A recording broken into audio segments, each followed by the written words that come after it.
Here's how you colonize the galaxy. And it's not about sending one big ship and hoping for the best. It's about being smart, really smart. It's about a steady push, not a mad dash. And it's mostly about machines doing the hard work. People will follow later. First, let's talk about why we'd even do this. It's simple. We want to live, we want to grow. Earth is great, but it has limits, resources run out. Bad things can happen.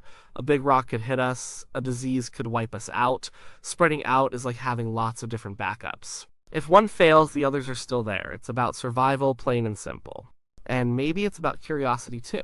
We want to see what's out there. We want to know if we are alone. So, how do you do it efficiently? You need a system that works on its own, mostly on its own. You can't have a million people in charge of everything. The galaxy is too big for that. It's too far. So you need to build machines that can build more machines, and you need to send them out. Think about it this way. You want to plant a garden. You don't hand plant every single seed in the entire field. You get a machine to do it, a machine that knows how to plant, how to water, how to care for things. And then maybe that machine can even make another machine to plant more. That's the basic idea. The most efficient way to colonize the galaxy involves self-replicating probes. People call them von Neumann probes. These aren't just little robots, they are like entire automated factories in a box. Or, more accurately, in a ship. These ships are designed to land on a new planet, or even just an asteroid, and start working. Their main job is to find raw materials, metals, water, gases, whatever they need. Then they use those materials to build more of themselves. They build more probes. And they build more colony ships. This is the core idea. It's not about sending one ship from Earth and waiting for it to come back. It's about sending one ship. And that one ship turning into 2, then 4, then 8, and so on. It's like a chain reaction, an expanding bubble of machines. Let's break down how this would work. You start with the first probe. This probe is very advanced and has a powerful artificial intelligence. It has all the tools it needs for mining, refining, and manufacturing. It also has designs. Designs for more probes, designs for bigger ships, designs for factories. This first probe leaves Earth. It travels to a nearby star system, maybe one with good resources. An asteroid belt would be perfect.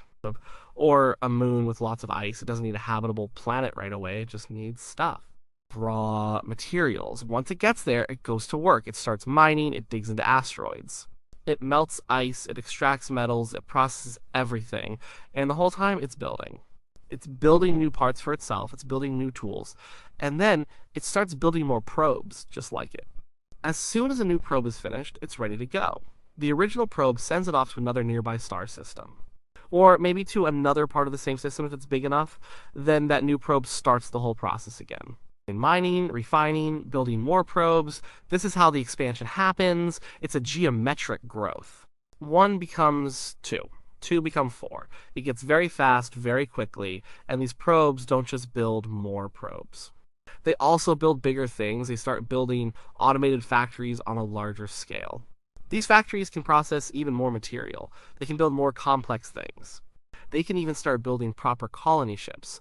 These colony ships are designed to carry actual human beings. Or, at least, the genetic material to grow human beings later on. The propulsion for these ships is important.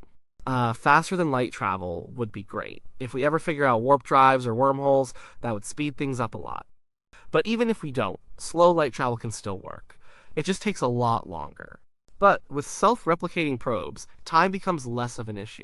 The probes don't care how long it takes. They just keep going, and they send out new probes at every stop. So imagine this. The first wave is probes. They spread out like a wave across the galaxy. They scout. They find good spots, they drop off automated factories, these factories start building infrastructure, they start collecting resources, they prepare the ground, they are like the advanced team. They set everything up before the people even get there. These automated factories don't just build ships and probes. They also start making the area ready for humans. They might start terraforming a planet, making it breathable, adding water, growing plants. This takes a very, very long time. But the machines don't get bored. They don't get tired, they just keep working. Or if a planet isn't suitable for terraforming, they build huge space habitats. Or giant stations orbiting a planet or an asteroid. These habitats can be made to be very comfortable. They can have artificial gravity, they can have parks and farms inside. The machines build all of this. They extract the materials from asteroids, from moons, from gas giants, and they build these massive structures. Then, much later, comes the second wave. This is the human wave, or at least the human essence. These colony ships aren't just one-way trips for living people in cryosleep. That's too risky. Too many things can go wrong. Instead, they carry genetic material. They carry the blueprint for human life. Or they carry digital copies of human minds, or both. These colony ships arrive at systems that have already been prepared by the probes and automated factories. The hard work is already done. The resources are collected, the habitats are built. Or the planet is mostly terraformed, the ships land. The automated systems awaken the genetic material or upload the digital minds. They start growing new human beings in artificial wombs, or they print new bodies for the digital minds. These new humans wake up in a place that's ready for them. They don't have to struggle to survive. They don't have to build everything from scratch. The machines have already done it. And these new colonies then become new centers. They become new places from which to launch even more probes. They become new homes. The key here is delegation. You delegate all the dangerous, boring, and time-consuming work to machines. Where humans are the beneficiaries. We are the ones who get to enjoy the new worlds. We are the ones who get to explore. But we don't have to be the ones doing the heavy lifting at the start. This method is efficient because it scales up naturally. Every new colony, every new automated factory becomes a new point of origin. It's like a fire spreading, but a controlled, intelligent fire. It doesn't just burn everything, it builds. It builds homes, it builds resources. Communication is a big challenge in the galaxy. Light speed isn't fast enough when you are talking about thousands of light years. So each probe, each automated factory, each colony needs to be largely autonomous.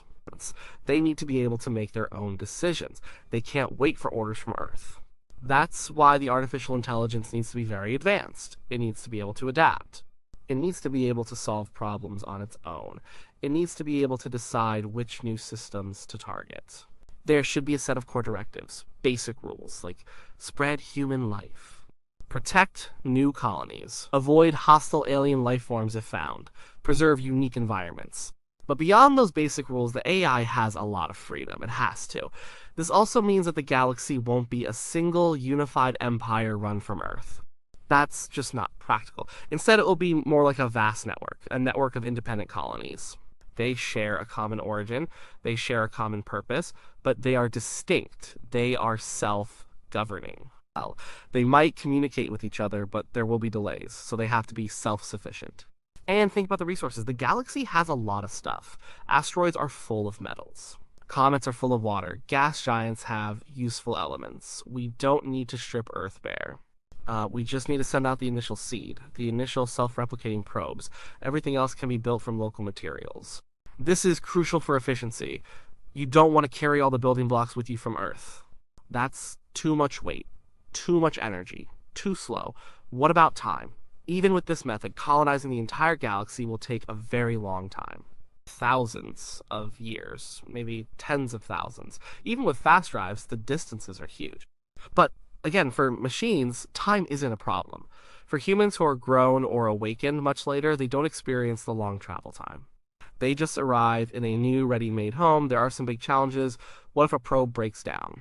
What if it makes a mistake? What if the AI goes rogue? These are serious concerns. So the probes need to be robust. They need redundant systems. They need self-repair capabilities. And the AI needs safeguards. It needs built-in ethics. It needs to be designed to prioritize the long-term survival and well-being of the human species. And what if we find other life? That's a huge question. The probes should be programmed to be cautious, to observe first, to avoid contact if possible until more information is gathered. To respect other life forms, we don't want to just go bulldozing through the galaxy.